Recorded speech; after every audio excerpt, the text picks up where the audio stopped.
Hey one hail, welcome back to Monday, welcome to the channel, and welcome to Countdown Day. And today we're going to be looking at a bit of a complicated one. This is the top 10 rarest slash hardest to find Transformers, of course as voted on by fans. But we're going to do this one in a couple of different sections, and I'll explain why when we jump into the latest GotBot Counts Down.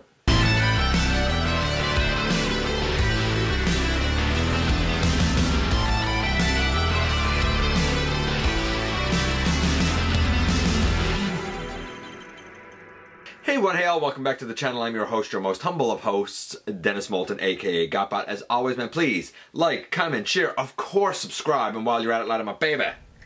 Hit that notification bell, please. It helps me out a ton, and it lets you know when content of all sorts goes up here on the channel. Check out Machinery of Man, The Everything Factor, all the groups that I'm either a mod or an admin for, as well as all of my social media links. All that in the description down below. Also in the description down below, and if you are in a position to help the channel to grow, you can use the donate link, check us out on Patreon, see what we have to offer to you through spring, or of course, you can hit the join button at any given time and become a channel member. And I said this one was difficult because some people said rarest and hardest to find are two different questions. And by rights I would agree with you, but I realized that if I asked people rarest, there were a lot of voters who were simply going to pick out something that they found very hard to find in their neck of the woods. And I also realized that if I said hardest to find, then some people would say, does that mean rare? So I said, you know what, we're going to do both, and here's how I'm going to approach it in here. We're going to do this in 4 sections. Usually we do it in 3, where we do the honorable mentions, then we do the list itself, and then we do the section after where I mentioned some of the other ones that had votes. Well, we're still going to do those 3 sections, but after the honorable mentions and before the main list, I'm going to kind of give a little bit of a lead-in, and there's going to be kind of a sub-list of 10. You'll see what I mean when we get there and I do the lead-in. So let's start off with our honorable mentions first, because I don't want to waste time. We have a lot of interesting things to cover here. The honorable mentions, these all got votes as rarest slash hardest to find. Some of them got votes because they are subject to very poor distribution. Some of them got votes because, for example, they had very poor QC or came out in an era where not many copies exist anymore because they succumbed to things like GPS, for example, or they were exclusives to a particular country and therefore very difficult to get outside of that country. There's a number of reasons that people voted. These are the honorable mentions. They include both G1 and Legacy Minerva. Both have been difficult to obtain for many people. Animated Blackout, which I believe was only available in Japan. Legacy Motormaster, which I found an interesting one that people said that that was rare. I mean, I saw a few around. I won't say he was super abundant, but I wasn't aware that he was as rare as apparently he is. I will say this, word is that the Motormaster mold is now done its production run. It is discontinued, so whatever Motormasters are out there are there. If you see one and you're on the fence about it, I wouldn't wait for a sale, I would nab it. The Earthrise Thrust had some votes. G1 Fort Max. G1, I thought this was a great one. This is one of those that, yeah, this is rare. G1 Jetfire, but the G1 Jetfire with the Macross emblems on the shoulders. And several people voted for this one. The BotCon 08 Shattered Glass Galvatron. Not only was it not a number of them made, but it was, you know, one of those like BotCon offering. So again, it was kind of limited to a convention, which made it difficult. All of those had the exact same number of votes. None of them made the list. Now, normally this is where I would say we're going to do what we always do and kick things off with number 10 first, but we're not going to quite do that. What I'm going to do is give you a list, and not in any particular order. I'm going to do this with pictures, and I'm not really going to give a commentary on these pictures. I'm just very quickly going to show them. Remember, these are in no particular order, but these are all rarities, explicitly rarities that got votes because they are rare. I will note now a couple of things. as our lead-in. A couple of these refer back to what were somewhat limited releases at the time. I don't know the details of them, which is why I'm not giving much of a commentary, because there's no point, because I don't know the details of them. You can look that up yourself. But I will note this. One of them is the Mecha Usagi Moon, which was released in Japan. I believe there's only 2,000 copies of it. It is the Beast Wars 2 Moon character, but done completely in white. Maybe a couple of paint apps. I don't know if this was a crossover with Sailor Moon or not. I really don't know. So the picture that I have herein is going to be of Moon. But please know that it is only because I couldn't find a picture of the Mecha Usagi Moon. I'm sure it exists. Another one worth noting as well is some of the golden, some of the lucky draw offerings. For example, Moon was a lucky draw. It had 2,000 units. As well, you will see the Creator Primus, the God Primus, whatever it's called. I'll put the proper name in when we get there, but it is basically the all gold lucky draw Rodimus Prime. There was only 100 of those produced, so very rare. And I will... One I'll put up, it's not the correct picture, but when you see the title of it, you'll say, yeah, well, okay, I get it. It's only because I could not find a picture of one of them, and you'll know it. You'll know it as soon as it comes up. I'll tell you this, it's a G1, and it's a very well-known G1, but the vote was for a prototype, and I just couldn't find a picture of this particular prototype. One of them, the writing I believe is in Japan. It's a 2-pack of Optimus and Megatron. And it was apparently done by Maruka Toys in Japan that no longer apparently exists, but some people say it does exist. I don't know how rare this particular 2-pack is. I only know of 2 people who have it, so I can't say for sure. All I can say is it had a vote, but I wanted to point out, when you see it, you'll probably say, are they Action Masters? No, apparently they're not Action Masters, but they would have very limited articulation, probably just at the arms.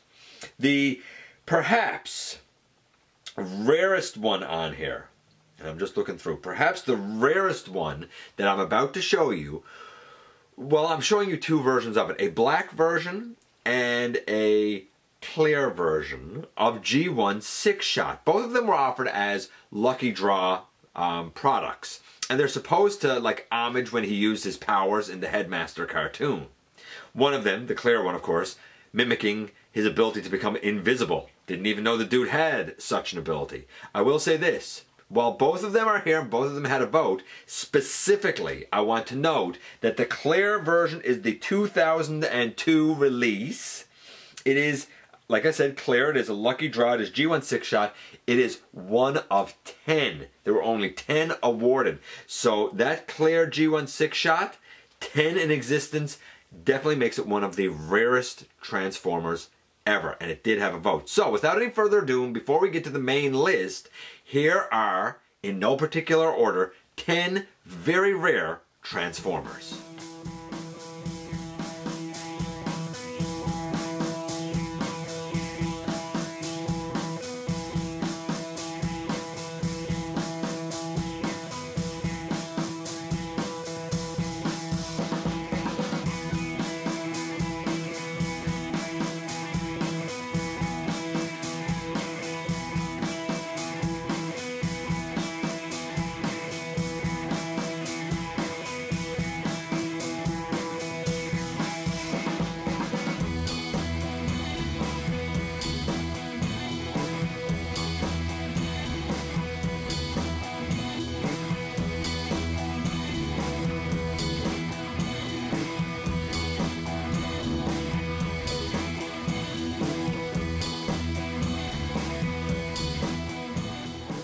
So there you go. Those 10 are all rare. Something like the Selects Overbite is rare just because it's one of the ones that didn't really get a reissue. I got a lot of my Seacons through BBTS on a reissue.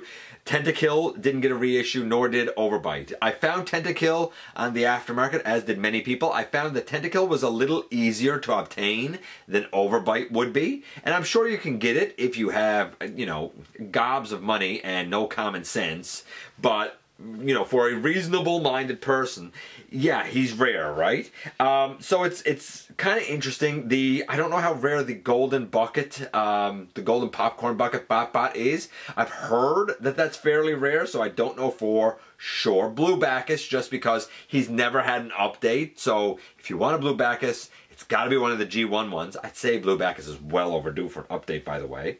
The light blue Microchange Bumblebee, to be fair, all three of the molds that were used from Microchange, the Cliff Jumper, the Bumblebee, and I think Bumper, all three of them came in the light blue. Apparently the rarest of the three is the Bumblebee. Take that for what you will.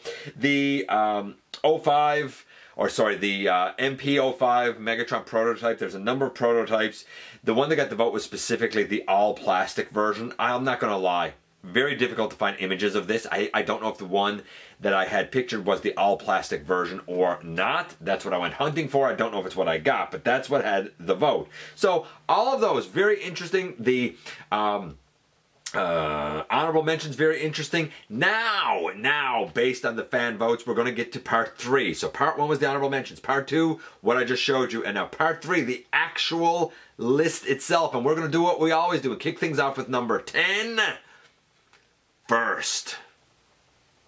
And number 10 is a perfect example of something that came out at mainline retail, but because of the bane that is being exclusive, it became difficult to obtain for some people, while other people saw many of them. The distribution was all over the map, and outside of North America, it became even more increasingly difficult to obtain. I'm talking about Netflix Soundwave. The guy is also prone to yellowing, so some copies really have not survived well. Mine had a little bit of yellow, but I have painted the legs, and I've changed out some of the plastic on the arms and stuff. It's a specific plastic. I've also painted his button up here. The chest thing still works. The funny part is, while a lot of people want this one, because he's so prone to yellowing, I find it difficult to really suggest him. If you're going to go hunting for something, honestly, do yourself a favor and get the Siege version or the Legacy reissue of the Siege version. If you're going to get this, either wait for it to be reissued or honestly, do not pay over retail for it, because the yellowing issue is atrocious. Here, he was, I don't want to say abundant, but he wasn't super rare. He was obtainable. And I've heard in the US, depending on the state, he was somewhat obtainable. However, outside of North America, I've heard that getting him was very difficult, very challenging, unless you really wanted to pay quite the high premium. For that reason, and based on fan votes, Netflix Soundwave, for rare, hard to find Transformers, takes the number 10 slot. Coming in at number 9, we have something that delves deep into beast machines with this guy. That's right, it is Basic Class Battle Unicorn. Now the character itself, somewhat mysterious and enigmatic because it vanishes and appears and comes and goes and can't really be picked up by sensors, and the odd time that it is, it like leaves scrambled readings that are nonsensical. Those that have, you know, battled the robot mode of Battle Unicorn know that the character is very, very skilled. The fiction is even somewhat limited here.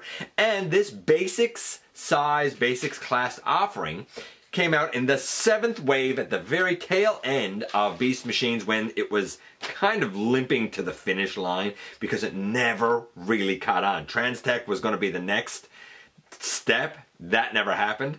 Battle Unicorn, of course, was a techno-organic, like, unicorn. The only way that he wasn't rare is when a whole bunch of cases got sold to BBTS, and they kind of stayed in the warehouse and got sold over time for, like, I don't know, 6 or 7 years. But like, it almost became a BBTS exclusive because the regular retail shelf life just wasn't there for Battle Unicorn. And now, all these years later, that enigmatic character made of a magical, mystical beast is one of the rarest of Transformers and took the number 9 slot. Coming in at number 8, we have Earthrise Prowl. Mine has some custom work done on it. He was part of a 2-pack with Ironhide, I believe. It's so strange. As soon as this came out up, I put in my pre-order and I got it. Actually, I got it kind of on sale. So in Canada, I paid what worked out to be $25 for Ironhide and $25 for this guy. I happened on an Amazon flash sale. It was the weirdest thing when I pre-ordered this guy that he was part of a flash sale, but I did and I was lucky. And I didn't realize until after I got the set and after the fact that this was actually very rare, and a lot of people had pre-orders in that didn't get filled. I don't know what the production was like on this, and I don't know what it was like outside of North America, but I know that in North America it was an Amazon exclusive, and while some of those have shown up at places like GameStop after the fact, this duo never did. If you didn't get the pre-order from Amazon, apparently you just plain didn't get it. Speaks to the problem, the challenge of having something be exclusive. Nevertheless, I was lucky to get this guy. I'm glad I got this guy, but I certainly sympathize with those who wanted him and did not get him. Earthrise Prowl takes the number 8 slot. Now, number 7 is an example of something that is rare because now it is aged, to a degree anyway, about 10 years or so. And in the aftermarket, he fetches insane prices. You could always say that, you know, as long as you got enough money, nothing is rare. But sometimes it gets to like a law of diminishing returns. This character, this offering is now so rare that a lot of people have said, hey, a proper updated version should be done, could be done, needs to be done. I'm talking about Titan class Metroplex. A lot of people even that overpay for him get him without like his helmet, or get him missing like his shoulder blasters or his red blaster. Getting some of the variants is even more rare. Mine is just the regular retail I got in the aftermarket for like 90 bucks, thanks to Starscream Wife, and I got this second blaster over here just thrifting for $2.50. I was exceedingly lucky. I have heard of this guy going anywhere from $250 to more recently $600 and $700 US. I wouldn't pay that for it. I think that's insane. But if you want to, I guess you can. In reality, a lot of people said that he sold out in stores very quickly, and after the fact, it was very difficult to find him on the aftermarket. And when you did find him, it was astronomically priced, which for a lot of people is going to make it prohibitive, make it hard to find, and therefore make it rare. Metroplex, because of the proclivity to overcharge for him, and because of the fact that he's been out of circulation for oh so long, took the number 7 slot. For number 6, we go once again back to Amazon and an Amazon exclusive. You're catching a theme here with Greenlight. Yeah, Greenlight was an Amazon exclusive. I was 100% in on her because I like the mold. I have it a number of times. There was no doubt, there was no delay, there was no hesitation for me. The pre-order went in right away. I'm very glad I got her. What a lot of people said was that they were waiting for her to go on sale. What a lot of people said was once she was out, she never got restocked. And of course, if you're not somebody who does much online shopping, like if you're a brick and mortar person, she never ever came out in brick and mortar, though she should have. For me, oddly, I would say Nova Star was, or Firestar if you prefer, was the harder one. I saw her exactly one time, even though she was in regular retail at brick and mortar. I only ever saw her once. I get it. This is another case of poor distribution. This is another case of exclusivity, making something rare and therefore difficult to obtain. And now, of course, all these years later, even more challenging to find her. I would say just not enough were produced. Greenlight, she takes the number 6 slot. Ah, yes, and now a hush falls over the crowd because we have reached the most coveted of locations, the ever-popular halfway mark. And at the halfway mark, we have a very interesting character with this guy. That's right, it is G1 Grandis, and Grandis is basically a big Micromaster base. Now in the aftermarket, he is challenging to find, and if you do, he's wildly overpriced for something that's really a Micromaster base. That said, he can combine with Sky Gary and Star Convoy to become like a bigger base. I think it's called, hold on, what is it? It's called the Battlestar Attack mode. He came with like a little Micromaster guy that is Spinner, who in and of himself is also rare because I think the only way to get Spinner is with Grandis. So at number 5, we kind of have 2 very rare Transformers, both because they haven't really had updates and because, you know, they came out at a time when it was the Transformers like Japanese line. There have been some reuses and whatnot, but in general, when we talk about this guy, we're talking about the G1 Grandis with Spinner. Very rare, very hard to find, and if you can, quite overpriced, but man, what a Goliath he was. And he took the number 5 slot. Yes, we are into the top 4, and number 4 is one that really kind of boils my blood a little bit, and it is this guy, the Earthrise version of Runabout. And he boils my blood because Run Amok came out in one of the Earthrise waves. I don't remember which one now. It was regular retail. He was around everywhere. But we all know that Run Amok and Runabout are a duo. They belong together. And because this guy got red on him, he became a Target exclusive in the US and a Toys R Us exclusive here in Canada. I've heard that he was exceedingly limited at Toys R Us, or sorry, at Target in the US. I can confirm that there were a few that came into the Toys R Us here locally. That's how I got this guy. But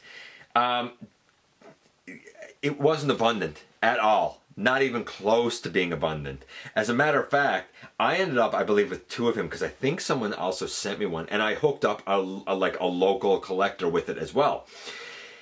But once they were gone, that's it, they were gone. I never ever saw a restock. I never saw them again after. I saw plenty of restock of Run Amok, but not much of Runabout.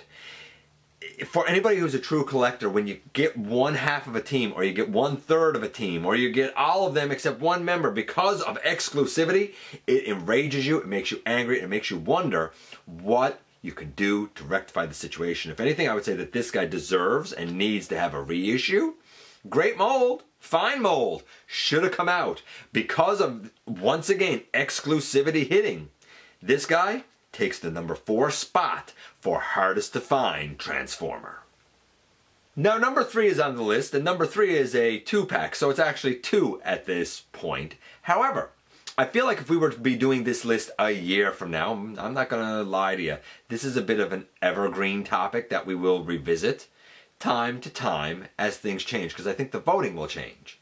Here's why, because at number 3, we have the Coneheads 2-pack. A lot of people got it in the US, a lot of people got it overseas, a lot of people in Europe say it became difficult to find.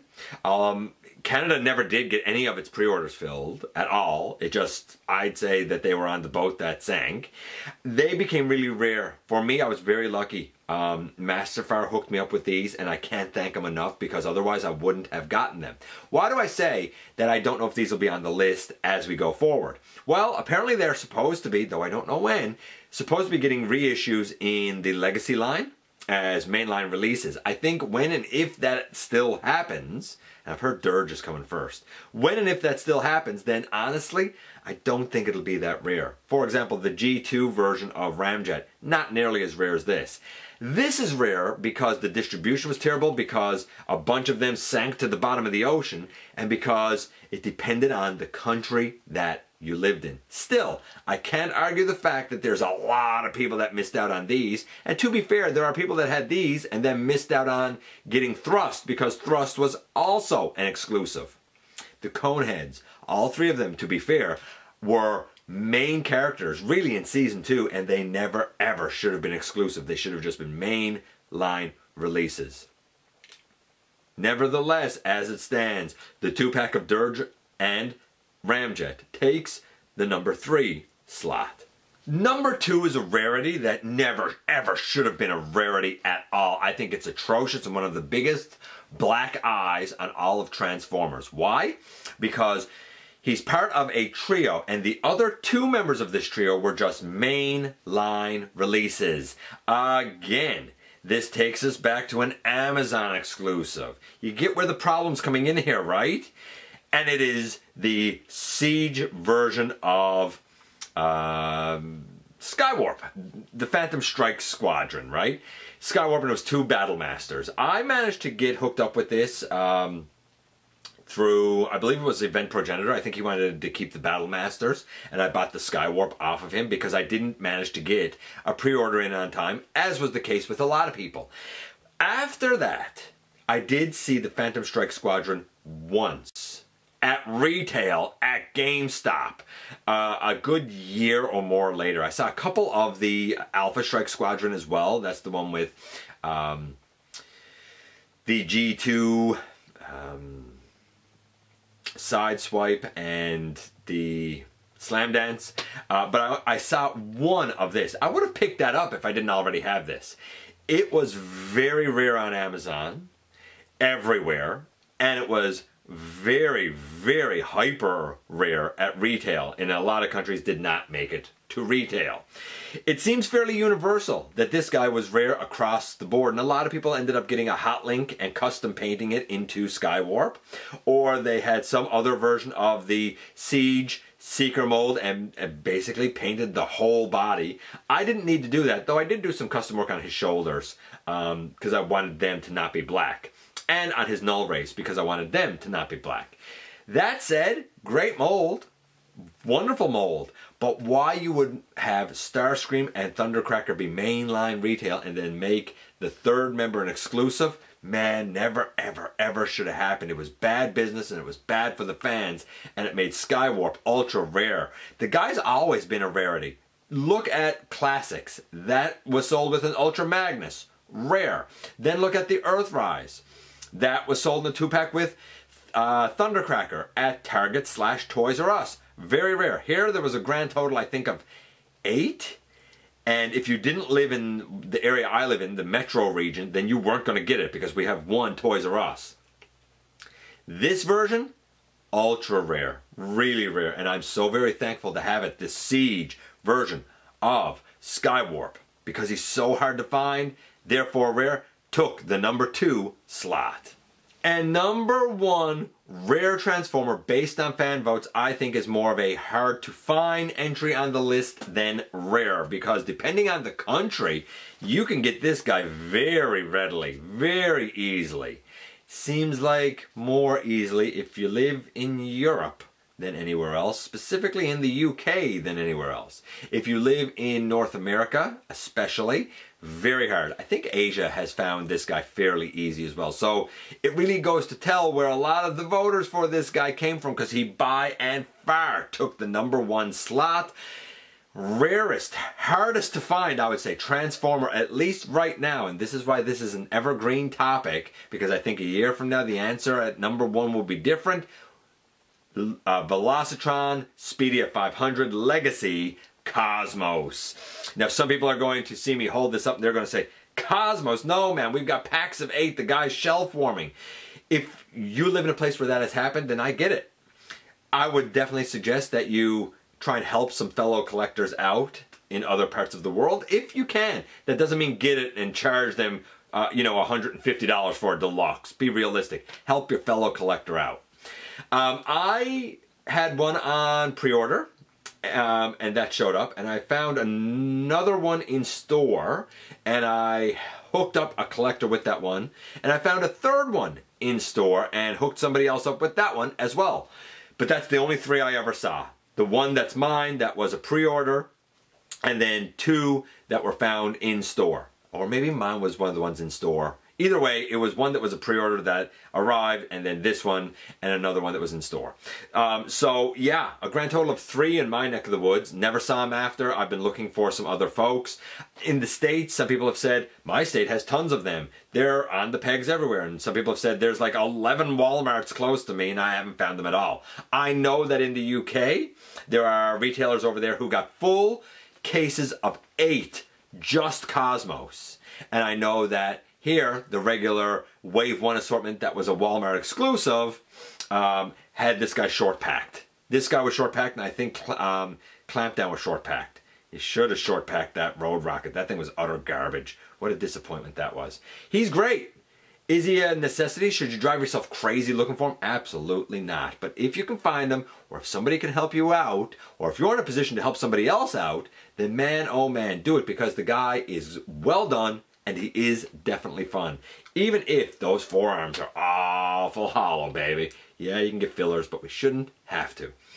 I would say that this guy is an entry for hardest to find, because in most places around the world, he is hard to find. As for rarest, well, I guess time will tell sometime from now. There you go, man. Cosmos, the #1 slot. And there you go, man. 10 down to 1 once again. This is part 4 now, being some of the other ones that got votes that didn't make it on either of the lists or in the honorable mentions.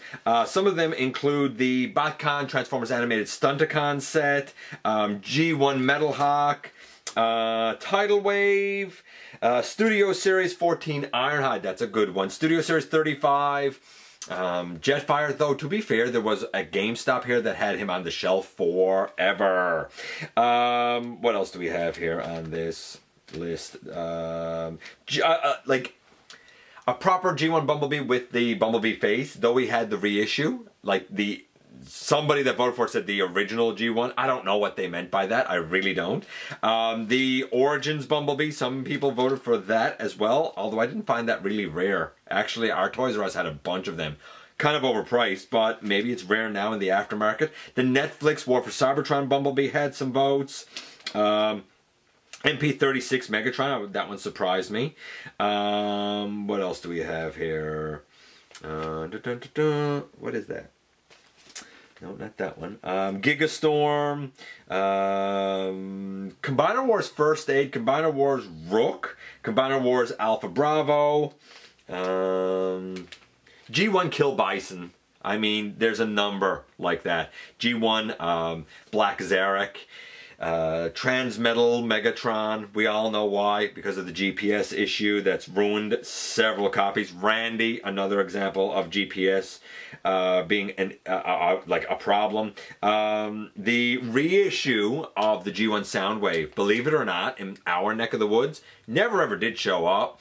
I know one guy locally who has it, who sourced it, I think, from like hours away, if not another province.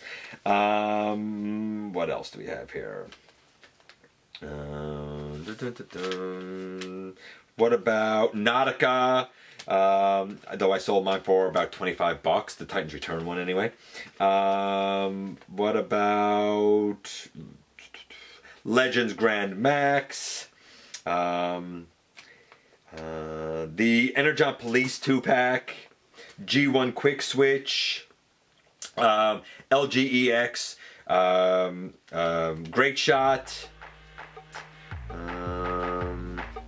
G1 Bristleback, right? Same sort of problem when it comes to GPS, and just for good measure, Bumper. Those more had the votes, ladies and gentlemen. There was a ton of them. I appreciate you guys coming by, giving me some of your extremely valuable time. I do know how important it is to you. If you're in a position to help the channel to grow, you can use the donate link. Check us out on Patreon. See what we have to offer to you through Spring, or of course, hit the join button at any given time and become a channel member right here on YouTube, man. Right here on YouTube. Please hit the subscribe button. Stick around, have some fun with us here on the channel, and especially don't forget that somehow, some way, each and every single day, each and every single way, you right there, you do make a difference in the world, and I look forward to the next time that you and I get together to have another visit, either in the live streams on Thursday nights, at the stop motion premieres, or the old-fashioned way right here inside the video.